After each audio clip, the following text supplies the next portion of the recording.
வணக்கம். வணக்கம். மீண்டும் big boss. Big boss commentary இன்னைக்கு வந்து டே 2 ஆஃப் அவங்களோட இந்த ஃபர்ஸ்ட் டே வந்து இன்ட்ரோடக்ஷன், அதனால அதை கணக்கில் சேர்த்துக்கல. இது டே 2, Day 2. ரைட்? பிக் பாஸ்க்கு போகிறதுக்கு முன்னாடி டே 1ல் நடந்த சில விஷயங்களை வந்து நாங்கள் பேசணும்னு ஆசைப்பட்டோம். டே 1ல் பார்த்தீங்கன்னா ஜித்தேன் வந்து ரொம்ப ஜித்தன் ஆக்சுவலி எனக்கு ஜித்தேன்ற பேர் தான் தெரியும். என்னோட ரிலேட்டிவ் ஒருத்தர் இருக்காரு, அவரோட பேர் வந்து ஜித்தேன்னு சொல்லுங்க சொல்லி எனக்கு ஜித்தேன்னு வருது. என்னோட நீஸோட ஹஸ்பண்ட் பேர் வந்து ஜித்தேன். ஓகே, எனிவேஸ், ஜித்தன் ரமேஷ் வந்து அவர் பார்த்தீங்கன்னா வெளிப்படையாக பேசினது, அவர் தான் அன்னைக்கோட ஹீரோ அப்படின்னு சில வலைத்தளங்களை எழுதியிருந்தாங்க. ஸோ சமூக வலைத்தளங்களில். ஸோ அவரை பற்றி அவர் ரொம்ப இவ்வளோ போல்டாக பேசுவார் அப்படின்னு எதிர்பார்க்கல, அவர் நல்லா பேசியிருந்தார் அப்படின்ற ஒரு கருத்து வந்து. ஏன்னா வரும்போது வேற மாதிரி ஒரு எதிர்பார்ப்பில் வந்தார்ல, ஐயோ ஒரு நிறைய விஷயங்களை உடைச்சிட்டு வரும் அப்படின்னு சொல்லி. ஆனால் அந்த உடைச்சதை வந்து ரொம்ப பாசிட்டிவாக எடுத்துக்கிறாங்க. ஏன்னா நிறைய நல்ல ஓப்பனாக பேசுகிறாருன்ற விஷயத்த. ஆமாம். ஸோ அது ஒன்று. இன்னொன்று வந்து பார்த்தீங்கன்னா, ஆரி வந்து அன்றைக்கி நைட்டு தூங்கும்போது எல்லா ஆண்களும் வெளியில் படுத்திருந்தாங்க. ஸோ ஆரி போய் என்ன செய்வார்னா, ஒரு டவல் எடுத்துகிட்டு வந்து, ஐ திங்க் ஆஜி படுத்துக்கும்போது யாரும் வேறு ஒருத்தர் தூங்கும்போது வந்து கவர் பண்ணி விடுவார். ஸோ அதை பற்றியும் சமூக வலைத்தளங்களில் எழுதியிருந்தாங்க. I thought that was a very nice gesture. So அதுவும் அண்ட் கோல்டாக இருக்கும் போல இருக்குது, அதான் போத்தி விட்டுருக்காங்க. ஆமாம், கோல்டாக இருக்குன்னு சொல்லுவாங்க. Okay, so those are the things that we wanted to talk about on the first day. But before we go on to இன்னைக்கோட நிகழ்வுகளை பற்றி பேசுகிறதுக்கு முன்னாடி சில current affairs. Okay, Covid situation அதை பற்றி. கோவிட் வந்து இப்போது என்ன சொல்கிறது தெரில. இது வந்து நியூ நார்மல்னு சொல்லிட்டாங்கல்ல. கிட்டத்தட்ட 36 மில்லியன் கேசஸ் உலக அளவில் வந்திருக்கு. இது வந்து அது ஒரு தனி நாட்டினுடைய என்ன சொல்கிறது, மக்கள் தொகை மாதிரி இருக்குது. 36 million people already been tested. அதுலேயும் பார்த்தீங்கன்னா இப்போ அமெரிக்கா ஃபஸ்ட், அதுக்கப்புறம் இந்தியா, ரெண்டும் வந்து பக்கம் பக்கம் இருக்குது. கிட்டத்தட்ட ஒரு ஃபியூ 100,000 தான் டிஃப்ரென்ஸ் இருக்கும் போல இருக்குது. ஒவ்வொரு நாளைக்கும் அவ்வளோ கேசஸ் வருது. பட் தமிழ்நாட்டில் கொஞ்சம் குறைவாக இருக்கிற மாதிரி தெரியுது. ஆனால் கேசஸ் பார்த்திங்கன்னா கிட்டத்தட்ட 50,000 பேர் நேற்றுக்கு கேசஸ் இருந்திருக்கு இந்தியாவில். 600 பேர் இறந்துருக்காங்க. இது வந்து எப்போ முடியும்னு தெரியல. ஆனால் நிறைய விஷயங்கள் டெஸ்ட் பண்ணுறதுக்குலாம் நிறைய ஏன்னா இப்போது சில நாடுகளில் வந்து அந்த டெஸ்ட் கிட்டே பயங்கர எக்ஸ்பென்சிவ். சில நாடுகளில் வந்து ஒரு டெஸ்ட்டுக்கு வந்து $200 $300 செலவு பண்ணுறாங்க. $200 மேலே செலவு பண்ணும்போது எத்தனை ஆயிரம் பேருக்கு செய்யணும்.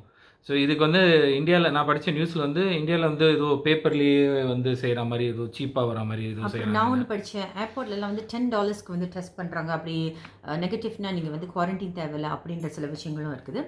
பட் கோவிட் சுச்சுவேஷன் நீங்கள் பார்த்தீங்கன்னா நிலவரம் வந்து மக்கள் தொகை வந்து இந்தியாவில் பார்த்தீங்கன்னா பாப்புலேஷன் டென்சிட்டி நீங்கள் பார்த்தீங்கன்னா ரொம்ப ஜாஸ்தி. அதனால் வந்து சீக்கிரம் பரவுறதுக்கு அதிக வாய்ப்புகள் இருக்குது. ஏன்னா இறுக்கமான ஒரு சூழ்நிலையில் கிட்ட எல்லோரும் நெருங்கி இருக்கிறதுனால அது இன்னும் அது என்ன பேசும்போது எச்சி தெரிக்கும், அதனால பிரச்சனை. ஐயோ, ஓகே, அதனால ஒரு பெரிய பிக் பாஸில் ஒரு பெரிய விவகாரமே நடந்தது. அதுக்கப்புறம் வரும். அண்ட் ஆஃப்கோர்ஸ் கோவிட் சுச்சுவேஷனில் நீங்கள் பார்த்தீங்கன்னா 3 நாள் Donald Trump, the big boss, உலகத்தோட very influential person, the big boss of America, அவருக்கு வந்து COVID-19 தொற்று பரவி 3 நாள் மருத்துவமனையில் இருந்தார். எனக்கு இது போதும் அப்படின்ட்டு இப்போ வெளில வந்துட்டார். மாஸ்கே இல்லாமல் ஒயிட் ஹவுஸில் நடந்துட்டுருக்காரு. He still contagious. அதாவது அவரோட கிருமிகள், அதாவது அவரோட பேசும்போது அவர் எச்சில்னால இல்லை அவரோட ஒரு காஃப் பண்ணார்னா அதனால் நிறைய பேருக்கு பரவுறதுக்கு வந்து வாய்ப்புகள் அதிகம். அப்புறம் எப்படி இந்த மாதிரி செய்கிறாங்கன்னு எனக்கு புரியல. அதில் வேற அவர் வந்து ஒரு ட்வீட் போட்டிருக்காரு, பிபிசியில் எழுதியிருக்காங்க இதை பற்றி. ஏன்னா எப்படி நீங்கள் இதெல்லாம் சொல்கிறீங்க டொனால்ட் ட்ரம்ப் பற்றி அப்படின்னு சில பேர் கோச்சிக்கிறீங்க. ஸோ நான் சைட் பண்ணிடுறேன், எப்படி எங்களோட தீசிஸில் சென்டென்ஸ் நான் சைட் பண்ணுறேன். அந்த மாதிரி பிபிசியில் எழுதியிருக்காங்க. பார்த்தீங்கன்னா just get that article out. Okay, Donald Trump வந்து அவர் ட்வீட் பண்ணதாக பிபிசியில் எழுதியிருக்காங்க. Don't let it dominate your lifes, get out there, வெளியில் போங்க கோவிட். பட் இதை வந்து அவர் ஆரம்பத்துலேருந்து சொல்லிட்டு இருக்காரு, இதே தான் சொல்கிறாரு. ஆமாம், இப்போ இடையில கூட வந்து திருப்பியும் நான் சொன்னேன், அப்போவே சொன்னேன் நீங்கள் செய்யலை அப்படின்னு அவர் வந்து சொல்லிட்டு கடைசியில் அவருக்கு வந்துருச்சு கோவிட். ஆமாம், பட் அவர் வந்து இது வந்து நான் 3 நாள் தான் இருந்தேன். நான் வந்து 20 வருஷத்துக்கு முன்னாடி எப்படி இருந்தேனோ, ஆரோக்கியமாக இருந்தேனோ, how I felt good about myself, அப்படி தான் இப்போ ஃபீல் பண்ணுறேன் அப்படின்லாம் சொல்லியிருக்காரு. His physician said he may not entirely be out of the woods yet. BBC quote unquote. So அந்த மாதிரி அவர் வந்து வெளிப்படையாக வெளியில் வந்துட்டார். இதற்கு என்ன காரணம் பார்த்தீங்கன்னா, ஜோ பைடன் வந்து CNN, NBC இவங்கெல்லாம் வந்து போல்ஸ் நடத்துவாங்க. ஸோ யார் வந்து லீடில் இருக்காங்க, அவங்களோட ப்ராப்ளம் எப்படி இருக்குதுன்னு. ஏன்னா அவங்களுக்கு எலெக்ஷன்ஸ் நீங்கள் பார்த்தீங்கன்னா நவம்பர் மாதம் நடைபெற போகுது. அந்த போல்ஸில் பார்த்தீங்கன்னா எப்போ இவருக்கு கொரோனா வைரஸ் தொற்று பரவி இருக்கு அப்படின்னு செய்தி வந்ததோ அவரோட பாப்புலாரிட்டி இறங்க ஆரம்பிச்சுது. ஸோ ஜோ பைடன் வந்து லீட்ல இருக்காருன்னொன்னே இவர் வந்து உடனே வெளியானதாக தகவல் இருக்கு. ஸோ அதுவும் நீங்கள் வந்து ஜோ பைடனை சப்போர்ட் பண்ணுறீங்கன்னு இப்போ எல்லாரும் பேச போகிறாங்க. ஆமாம், அதுக்கு வேறு நிறைய பேர் என்னமோ என்ன திட்டுனீங்க, எப்படி ஜோ பைடன் சப்போர்ட் பண்ணலாம், அவரோட அவரோட மகன் வந்து ஃப்ராட் தனம் பண்ணியிருக்காரு அப்படின்லாம். பட் ஸோ என்னன்னா அதான் என்ன விஷயம்னா, நம்ம வந்து யாரையும் நம்ம வந்து சப்போர்ட் பண்ணி பேசுறதுக்காக பேசல, எது நல்லது எது கெட்டதுன்னு தான் நம்ம பேசுகிறோம், அவ்வளோதான். இப்போ உலக செய்திகள் அவ்வளோதான். இப்போ டொனால்ட் ட்ரம்ப் வந்து அவர் ஒரு தலைமை இதில் இருக்கிறதுனால, பொறுப்பில் இருக்கிறதுனால, ஒரு நாட்டினுடைய அதிபராக இருக்கிறதுனால அவர் வந்து மக்களோட நலன் கருதி அது மாதிரி செய்யக்கூடாதுன்னு நம்ம நினைக்கிறோன்ற விஷயத்தை தான் நம்ம பேசுகிறோமே தவிர அவர் தப்பு, அவர் வந்து கெட்டவர் அப்படிலாம் நம்ம யாரையும் நம்ம சொல்ல முடியாது. டொனால்ட் ட்ரம்பை பற்றி நாங்கள் வந்து நேற்று பேசும்போது ஐ ஆல்சோ மென்ஷன் தட் அவர் வந்து எக்கனாமிக் ரிஃபார்ம்ஸ் நிறைய எடுத்துகிட்டு வந்திருக்கு. There are people who talk positive about him as well. But அவரோட ஸ்டாண்ட்ஸ் ஆன் COVID-19 அக்செப்ட் பண்ண முடியாத ஒரு நிலையில தான் வந்து ஆக்சுவலி வடிவேலு மாதிரி சொல்லணும்னா சின்ன புழுத்தனமாக இருக்குது. ஓகே, சரி. அப்புறம் நேத்தோட பிக் பாஸ் பற்றி நம்ம விமர்சனம் பண்ண போது நாங்கள் கேட்டிருந்தோம், சனம் ஷெட்டி வந்து ஃபேக்குன்னு வந்து ட்விட்டரில் சமூக வலைத்தளங்களில் நிறைய பேசப்படுது, உங்கள் அபிப்பிராயம் என்ன, இது ஒரு டிஸ்கஷன் ஃபாரம் அப்படின்னு கேட்டிருந்தோம். அதில் வந்து நிறைய பேர் கமெண்ட்ஸ் அனுப்பியிருந்தீங்க. வி வாண்டட் டு அவங்க கமெண்ட்ஸ் எல்லாம் நாங்கள் வந்து இன்க்ளூட் பண்ணணும்னு ஆசைப்பட்டிருந்தோம். But we in holiday, so எங்களுக்கு எடிட்டிங் ஃபெசிலிட்டி கிடையாது இங்கே. அண்ட் தட்ஸ் வாய் வந்து I am just going to read something. Sneha Sathyan சொல்லிட்டு இவங்க வந்து சைக்காலஜி லெக்சரர். அவங்க வந்து பிக் பாஸ் இவெண்ட்ஸை வச்சு சில கான்செப்ட்ஸ் அவங்களோட ஸ்டூடெண்ட்ஸ்க்கு வந்து புரிய வச்சுருக்காங்க அப்படின்னு எழுதியிருக்காங்க. ரொம்ப அருமையாக எழுதியிருக்காங்க. Basically there's just two significant human motives, namely the need to be accurate and the need to be accepted.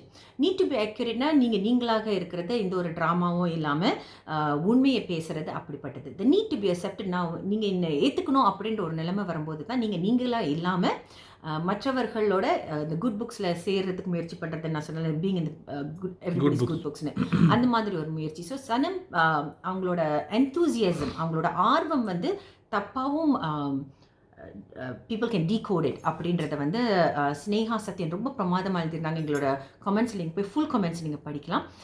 So நம்ம வந்து அவங்கள ரொம்ப சீக்கிரமாக தப்பாக புரிஞ்சுக்கிட்டோமோ அப்படின்ற ஒரு விஷயமும் இருக்குது. I just want some more time to understand Sanam Shetty. Okay, சரி. So coming back to day 2 of Bigg Boss. Day 2 Bigg Boss எனக்கு வந்து அந்த டான்ஸு தான் பயங்கரமான ஹைலைட்டாக இருக்குது. எல்லாரும் அது எப்படி எழுந்திரிச்சோன்னு இவ்வளோ சுறுசுறுப்பாக இல்லை, மேபி அது ஒரு இப்போ அந்த ஒரு இது கொண்டாந்தாங்களா யோகாவில், லாஃபிங் யோகா அந்த மாதிரி இது ஒரு டான்ஸ் யோகா மாதிரி போல இருக்குது. அப்படி நினச்சிட்டு செஞ்சுட்டாங்க போல இருக்குது. காலையில் எந்திரிச்சோன்னே எல்லாம் டான்ஸ் ஆடணுன்னா கொஞ்சம் ஹாப்பியாக ஃபீல் பண்ணுவாங்கன்னு. நான் காலையில் எழுந்திரிச்சோன்னே சுப்ரபாதம் கேட்பேன். காலையில் எழுந்திரிச்சா பேசவே மாட்டாங்க, பேசினா போச்சு.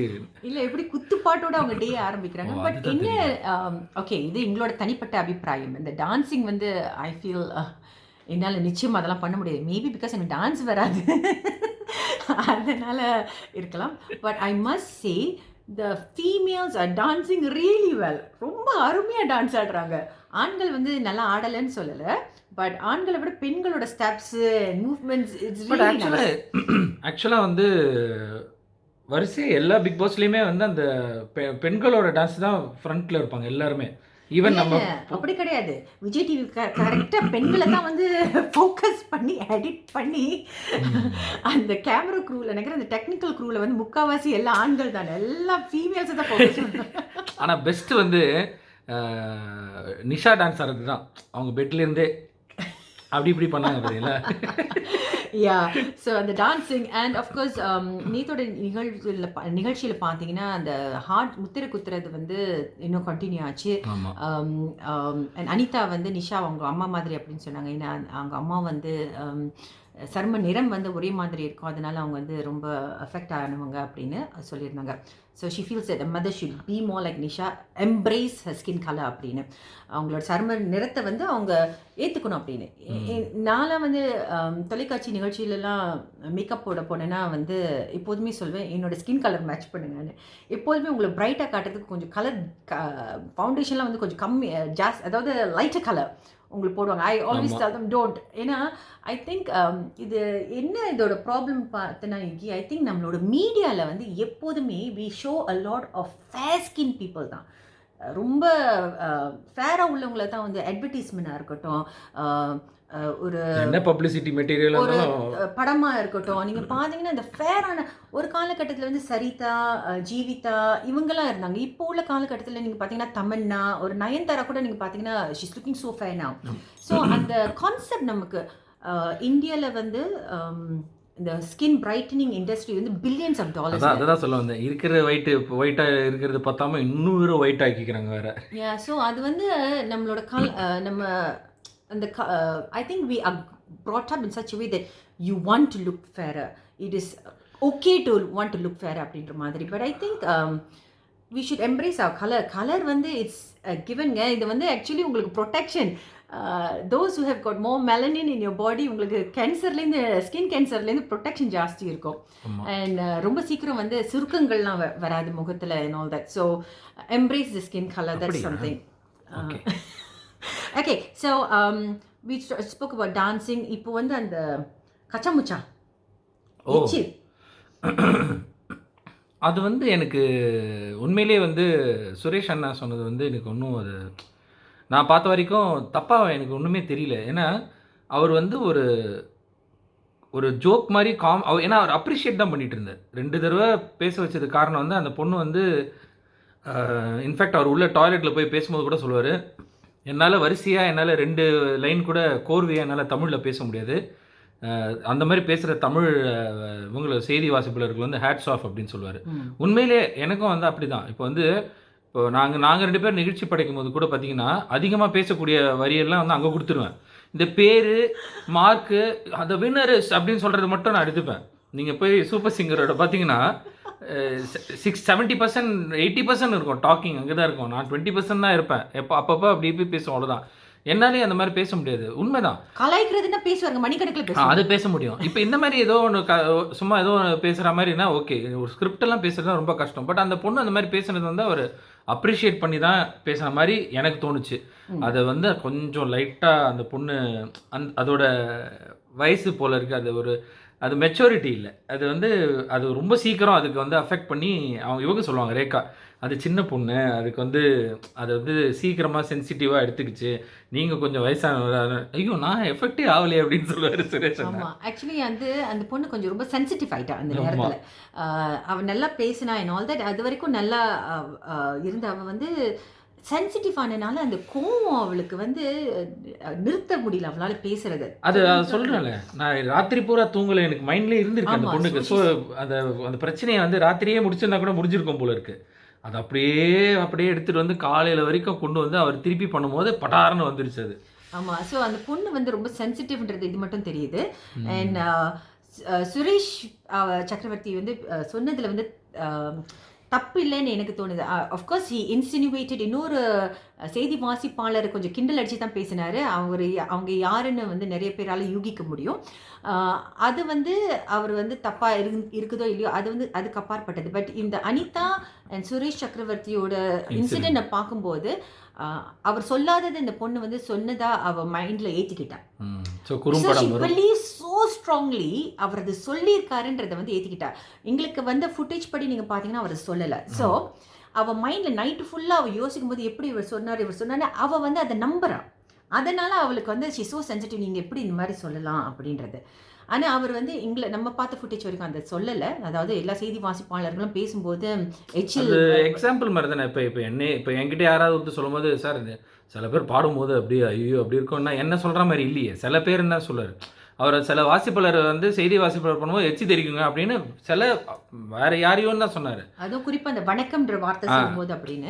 ஸோ அதுக்கு வந்து அவர் கேமரா முன்னாடி வந்து எக்ஸ்ப்ளனேஷனும் கொடுப்பாரு. இந்த மாதிரி தப்பாக அது வந்துடக்கூடாது அப்படின்றதுக்காக அவர் வந்து தெளிவுபடுத்தினார் கேமரா முன்னாடி. ஸோ ஐ ஃபெல்ட் அந்த இன்சிடெண்ட்டில் வந்து சுரேஷ் சக்கரவர்த்தி பேசினது தப்பு இல்லைன்னு தோணுச்சு.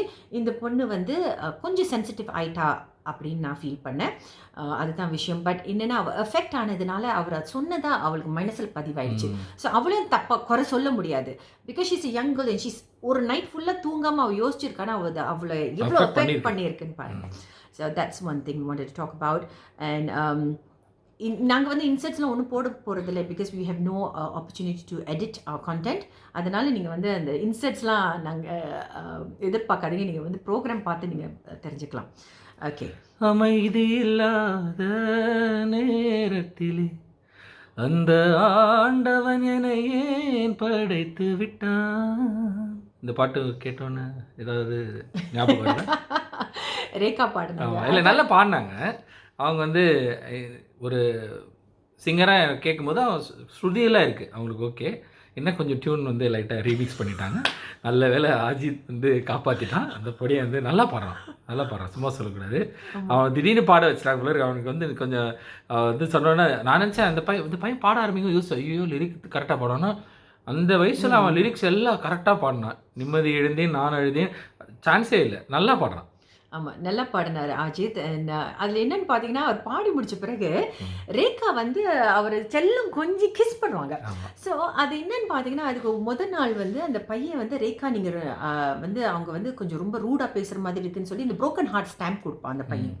அதையும் அவங்க பொருட்படுத்தாமல் அவங்க வந்து செல்லம் கொஞ்சுவாங்க அந்த பையன்கிட்ட. ஸோ ஐ தாட் அது ரேகாவோட பாசிட்டிவ் அப்படின்னு நான் பார்த்தேன். இது ரெண்டாவது விஷயம் ரேகாவோட பாசிட்டிவ்னஸ் வெளியே வருது. என்னென்னா ஃபஸ்ட்டு வந்து சம்யுக்தா எனக்கு வந்து இந்த மாதிரி குறை சொன்னால் அதனால் உனக்கு தான் நான் ஃபஸ்ட்டு ஹார்ட் கொடுக்க போகிறேன்னு சொல்லி கொடுத்து ஹார்ட் கொடுப்பாங்க. ஆமாம், என்னோட தப்பை நீ எடுத்து சொன்னதுனால சம்யுக்தாக்கு வந்து ஹார்ட் கொடுப்பாங்க. ஸோ கொஞ்சம் பாசிட்டிவான கேரக்டராக தான் இருக்காங்க. ஷீஸ் கம்மிங் அக்ராஸ் இஸ் ரொம்ப ஸ்ட்ராங்கான உமன் மாதிரி ஷீஸ் கம்மிங் அக்ராஸ். பட் ரொம்ப நல்லவங்க அப்படின்றது தெரியுது. ஸ்லோலி தான் பார்க்கணும், அவங்கள அக்செப்ட் பண்ணிக்கணும். இப்போ ஓட்டிங் பார்த்தீங்கன்னா நிறைய யங்கர் ஜெனரேஷன் தான் ஓட் பண்ணுவாங்க ஆன்லைனில். ஸோ அது கொஞ்சம் டேஞ்சர் தான். ஏன்னா யங்கர் ஜெனரேஷன் வந்து கொஞ்சம் வயசில் மூத்தவங்களை வந்து அக்செப்ட் பண்ணிப்பாங்களான்றது தே ஹாவ் டு பேலன்ஸ். அது வந்து இதுதான் இந்த ப்ரோக்ராமில் உள்ள விஷயமே. நம்ம கற்றுக்க வேண்டிய விஷயம் வந்து ஈவன் ஃபார் மெச்சுவர்ட் ஆடியன்ஸ், மெச்சுவர்டான கண்டஸ்டன்ஸ்க்கும் கூட ஒரு யங்ஸ்டர் வந்து எப்படி பிஹேவ் பண்ணுவாங்க, எப்படி அவங்களுக்கு வந்து அதை அஃபெக்ட் பண்ணுன்றதையும் இவங்க கற்றுக்க முடியும் பாருங்கள். இப்போ ஒரு இந்த இன்சிடென்ட்னால சுரேஷ் அண்ணா வந்து யோசிப்பார். இன்னொரு தடவை அந்த மாதிரி யார்கிட்டே பேசும்போது அந்த பசங்களுக்கும் அஃபெக்ட் பண்ணிடுச்சுன்னா என்ன ஆகும்னு அவர் அப்ரிஷியேட் பண்ண போய் தான் அது வந்துடுச்சு. அதே மாதிரி இப்போ இந்த அம்மா இப்போ ரேகா வந்து அந்த பையனுக்கு இது பண்ணும்போது ஐயோ அன்றைக்கி நம்ம அந்த மாதிரி தப்பாக அவங்களுக்கு வந்து ப்ரோக்கன் ஹார்ட் கொடுத்தோமே, ஆனால் அவங்க பாரு இப்படி நல்லபடியாக இருந்திருக்காங்களேன்னு ரியலைஸ் பண்ணக்கூடிய விஷயங்கள் இதில் நம்ம அனலைஸ் பண்ண முடியும். So it's a very good program. Yeah, so that's very good, a valid point. And of course main நிகழ்ச்சியோட மெயின் போர்ஷன் என்னன்னு பார்த்தீங்கன்னா முதல் நாள் வந்து கான்டென்ட் கம்மியாக இருக்குன்னு ஹார்ட் கொடுத்து கொஞ்சம் குழப்படியை ஏற்படுத்தினாங்க. இன்னைக்கு அதுதானே அவங்களோட வேலை. ரெண்டாவது நாள் பார்த்தீங்கன்னா எல்லாரும் அழ வைக்கணும்னு சொல்லி நிறைய பேர் நானும் அழுதுங்க. வேல்முருகனோட கதையோடு தொடங்கினாங்க. ஸோ வேல்முருகன் அவர் பட்ட கஷ்டம், எப்படி உணவு கூட இல்லாமல் வெரி இன்ஸ்பைரிங் ஸ்டாரி. உணவு கூட கஷ்டப்பட்டு பள்ளிக்கூடத்துக்கு போனதுக்கு காரணமே அந்த இலவச உணவு, அது என்ன சொல்லுவாங்க, சத்துணவு வீட்டுக்கு கொண்டு வந்து எல்லாரும் சாப்பிட வைக்கிறது. அந்த மாதிரி ஒரு சூழ்நிலையில் பள்ளிக்கூடம் அதுக்காக தான் போனவர். மியூசிக் காலேஜில் அட்மிஷன் வாங்கி அவர் படித்து முடிச்சிட்டாரு. அவங்க அம்மா வறுமையிலே இறந்துட்டாங்க. அதுக்கப்புறம் 2 வருஷம் கழித்து அவங்க தந்தையும் அவரை இழந்துட்டார். அவங்க இறந்த பிறகு இவர் அண்ணன் மட்டும் வந்து பணம் இல்லாமல் 170 ரூபாயோட சென்னைக்கு வந்த கதையெல்லாம் சொல்லி ரொம்ப உருக்கமாக இருந்தது. அவர் ஆமாம், ஆனால் படித்து முடிச்சிருக்காரு பாருங்க. எவ்வளோ கஷ்டப்பட்டாலும் படிக்கிறாங்க. I think that's amazing. படித்து முடிச்சுட்டு அவரோட மனைவி வந்து மியூசிக் காலேஜில் தான் மீட் பண்ணாங்க. பட் அவங்க படிப்பு வந்து துண்டிக்கப்படுதுன்ற மாதிரி சொன்னார். ஆனால் அவர் வந்து இப்போ என்ன பண்ணுறாருன்னா அவங்கள வந்து பிஏ முடித்து எம்ஏ முடித்து இப்போ பிஹெச்டி பண்ணுறாங்க, டாக்டரேட் பண்ணுறாங்க. அவர் வந்து சப்போர்ட் பண்ணிட்டு இருக்கேன்னு சொல்லும்போது ரொம்ப ரொம்ப சந்தோஷமாக இருந்தது. Very inspiring story. வேல்முருகன் அவர் சொன்ன கதை கேட்டு அந்த அம்மா பாட்டு பாடும்போது நான் அழுதங்க. I really cried. I think it was very very emotional. Second incident வந்து second person to go on stage it's Sanam Shetty. Sanam Shetty வந்து அவங்க ரொம்ப ஓப்பன் அப் பண்ணுவாங்க. நிறைய பேர் நினச்சிருப்பாங்க, நிறைய விஷயங்கள் எதிர்பார்த்துருப்பாங்க, போன வருஷம் நிறைய படமாக வரும்னு. பட் அவங்க வந்து அவங்களோட இன்சிடென்ட் வந்து வேறு விஷயங்கள் பற்றி சொன்னாங்க. அவங்களுக்கு நடந்த ஒரு ஆக்சிடென்ட் பற்றி சொன்னாங்க. மாடியிலேருந்து விழுந்தது, விழும்போது அவங்களோட ஸ்பைனல் ப்ராப்ளம் வந்து பேரலைஸ் ஆகிடுவாங்க, நடக்க முடியாதுன்ற கால்கள் அந்த மாதிரி இருந்தது. அந்த மாதிரி விஷயங்கள், அது அந்த அந்த அந்த இமோஷ்னலான விஷயங்கள் எல்லாம் பேசினாங்க. ஆமாம், ரொம்ப ப்ரீஃபாக சொன்னாங்க. நிறைய பேர் எதிர்பார்த்துருப்பாங்க தர்ஷன் பற்றி பேசுவாருங்க அப்படின்னு. இப்போ தர்ஷன் பற்றி அவங்க பேசவே இல்லை. So she just went on. அவங்களோட வாழ்க்கையில் நடந்த ஒரு சம்பவம், அது அவங்க வாழ்க்கையை வந்து எப்படி அப்ரிஷியேட் பண்ண வச்சது. இந்த மாதிரி நடக்கவே முடியாமல் 14 மாதங்கள் கழிச்சு தான் அவங்க என்னால் நிற்கவே முடிஞ்சது. அப்படின்னும்போது அவங்களுக்கு ஒவ்வொரு நாளும் ஒரு வரப்பிரசாதம். அந்த வரப்பிரசாதத்தில் நான் பிக் பாஸில் எத்தனை நாள் இருக்க போகிறேன்றது எனக்கு முக்கியம் கிடையாது. ஒவ்வொரு நாளும் எனக்கு வந்து ஒரு வரப்பிரசாதம், ஒவ்வொரு நாளும் நான் வந்து படிப்பினைகள் எனக்கு இருக்குது அப்படின்னு ரொம்ப அழகாக பேசியிருந்தாங்க. நேற்றோட எபிசோட்லலாம் பார்த்தீங்கன்னா ரொம்ப அடக்கமாக இருந்தாங்க. ஒன்றும் அந்த என்தூசியசம், இந்த ரொம்ப ஆர்வம் அப்படின்னு நிறைய பேர் சமூக வலைத்தளங்களில் எழுதப்பட்ட ஒரு விஷயம் வந்து ரொம்ப அடக்கி வாசித்த மாதிரி இருந்தது. எனக்கு வந்து அவங்கள ரொம்ப சீக்கிரம் ஜட்ஜ் பண்ணாதீங்க, கொஞ்சம் டைம் கொடுத்து பார்ப்போம் அவங்க எப்படிப்பட்டவங்கன்றது வந்து I want to put across. Okay, ஆக்சுவலாக இன்னொரு கேள்வி கேட்கணும். இப்போ வந்து இந்த மாதிரி ரியாலிட்டி பேஸ் ப்ரோக்ராம்ஸில் வந்து நம்மளுடைய இப்போ இவங்க எல்லாரையும் வந்து மேடை ஒன்று போட்டு இவங்களோட பர்சனல் லைஃப்பில் இருக்கிற விஷயங்களை வந்து பகிர்ந்துக்க சொல்கிறாங்கல்ல, அதில் உள்ள விஷயம் இப்போ வந்து சில பேர் வந்து இப்போ வேல்முருகன் வந்து ஃபுல் ஜேர்னியை சொன்னார். பட் சனம் ஷெட்டி வந்து she shows a part of her life to talk about. So இந்த மாதிரி 2 விதமாக இருக்காங்களே, இதனுடைய stands, what you think about this? முதல்ல வந்து ஒருத்தவங்களோட வேதனையை இத்தனை பேருக்கு முன்னாடி பகிர வைக்கிறது வந்து அந்த வலியை திரும்ப ரீவிசிட் பண்ண வைக்கிறது எனக்கு பிடிக்காத விஷயம். அந்த வலியை கடந்து வரும்போது அந்த வலியை திரும்ப திரும்ப அதை போய் யோசிக்கிறது வந்து உங்களோட மனசை பாதிக்கும். அதுதான் வந்து நிஷாக்கு நடந்தது. ஸோ முதல்ல இத்தனை பேர் முன்னாடி யாருமே அறிமுகம் இல்லாத ஒரு இடத்துல மேடை போட்டு ஏறி நின்று உன் கஷ்டத்தை உன் வலியை சொல்லு அப்படின்னு சொல்கிறது வந்து எனக்கு வந்து ஏற்புடையதாக இல்லை. But it creates the connect. இந்த மாதிரி அவங்க வந்து சொல்லும்போது இவங்க இவ்வளோ கஷ்டப்பட்டிருக்காங்களே அப்படின்னு நம்ம மனிதர்கள் அவங்க மேலே வந்து இந்த நேயம் காட்டுறோம். ஸோ அது வந்து ஒரு கனெக்ஷனை ஏற்படுத்துது. ஆனால் என்னை பொறுத்த வரைக்கும் எனக்கு வந்து என்னோட கடந்த காலத்தில் ஒரு வலி இருந்துச்சுன்னா அந்த வலியை திரும்ப நான் போய் விசிட் பண்ணுறது எனக்கு பிடிக்காத விஷயம். அதை பற்றி பேசுகிறது எனக்கு பிடிக்காத ஒரு விஷயம். ஸோ இது it depends. That's my stands. And of course Nisha பற்றி நான் பேசி ஆகணும். நிஷா வந்து அவங்களுக்கு பின்னாடி நிறைய வலி இருக்குது அப்படின்றது வந்து நான் உணர்ந்தேன். முதல்லேருந்தே தெரியுது. அவங்க வந்து பேசும்போது நீங்கள் பார்த்தீங்கன்னா அவங்களோட நகைச்சுவை எல்லாமே அவங்கள சொந்தமாக தாக்கிப்பாங்க. அவங்க நிறத்தை தாக்கிப்பாங்க, அவங்களோட உருவத்தை தாக்கிப்பாங்க, அவங்களோட லுக்ஸை தாக்கிப்பாங்க. இப்படி அது வந்து அந்த வலியில் வந்து ஒரு டிஃபென்சிவ் மோட் அப்படின்னு நான் எப்போதுமே ஃபீல் பண்ணுவேன். அண்ட் ஐ திங்க் அதை அவங்க நிறுத்தணும். அவங்க வந்து அவங்களே தாக்குறதை நிறுத்தணும். Because I think she's a wonderful person. எத்தனை பெண்களால் ஸ்டாண்டப் காமெடி பண்ணி எல்லாரையும் சிரிக்க வைக்க முடியுங்க. ஆனால் அந்த கான்செப்ட் வந்து அவங்க நிறைய விஷயம் பண்ணுறாங்க. அவங்களோட உருவத்தை பற்றி அவங்க பேசக்கூடாது, அவங்க நிறத்தை பற்றி பேசக்கூடாது. அவங்களுக்கு நிறைய வலி இருக்குது. அது எல்லாம் மேடையில் ஏறி அவங்க வந்து இல்லை, மேடையில் இல்லை, அவங்க நார்மலாக உட்காந்துருக்கும் போதே அப்படி தானே பேசுகிறாங்க. ஈவன் நம்ம ஃபஸ்ட் டே பார்த்தா கூட அந்த மெத்தையில் படுத்துட்டு இருக்கும்போது கூட கேமரா தம்பி க்ளோஸ்அப் மட்டும் ஜூம் பண்ணிடாத, அப்புறம் பிள்ளைங்களாம் பயந்துரும்னு அவங்கள வந்து அப்படி சொல்லி தான் இது பண்ணுறாங்க. ஆமாம். ஆனால் if you look it her smile is a beautiful smile. எல்லாருக்கிட்டையும் அழகு இருக்குங்க, எல்லாருக்கிட்டையும் ஏதோ ஒன்று அழகாக இருக்கும். ஸோ அவங்க வந்து அவங்கள தாக்குறதை நிறுத்தணும். அண்ட் அவங்க பார்த்தீங்கன்னா மேடையில் வந்து ஏறி எல்லாத்தையும் நகைச்சுவையாகவே பேசி சிரித்து, இருட்டில் எங்கள் அப்பா என்னை மிதிச்சுட்டு போவாங்க, ஏன்னா நான் இருக்கிறதே தெரியாது இருட்டில். எங்கள் அம்மா கிட்ட சொன்னேன், ஏன் வந்து குங்குமப்பூ சாப்பிடல, குங்குமப்பூ நான் வந்து அதிகமாக சாப்பிட்டு அப்புறமா தான் நீ இந்த கலரில் வந்திருக்கேன்னு. அந்த மாதிரிலாம் அவங்க சொன்னது வந்து வலியை தான் அவங்க சொல்கிறாங்கன்னு எனக்கு தோணுச்சு. ஆல்தோ ஷி வாஸ் லாஃபிங், சிரிச்சு சொன்னாலும் அவங்களுக்கு நிறைய வலி இருக்குன்னு நான் உணர்ந்தேன். அதெல்லாம் சொல்லி முடிச்சுட்டு போய் உட்கார்ந்த பிறகு ரியா வந்து அவங்களுக்கு குழந்தைக்கு நடந்த ஒரு அசம்பாவிதம், ஒரு ஆக்சிடென்ட்டை பற்றி சொல்லி அவங்க வந்து முதல் முறையாக நான் ஷேர் பண்ணுறேன்னு சொல்லி ஷேர் பண்ணுவாங்க. அதுக்கப்புறம் ரியா வந்து இது ஆமாம் யாருக்குமே தெரியாதுன்னு சொல்லி போய் கட்டி பிடிப்பார். And she breaks down. அப்படி அழுவாங்க. அவ்வளோ வேதனைங்க.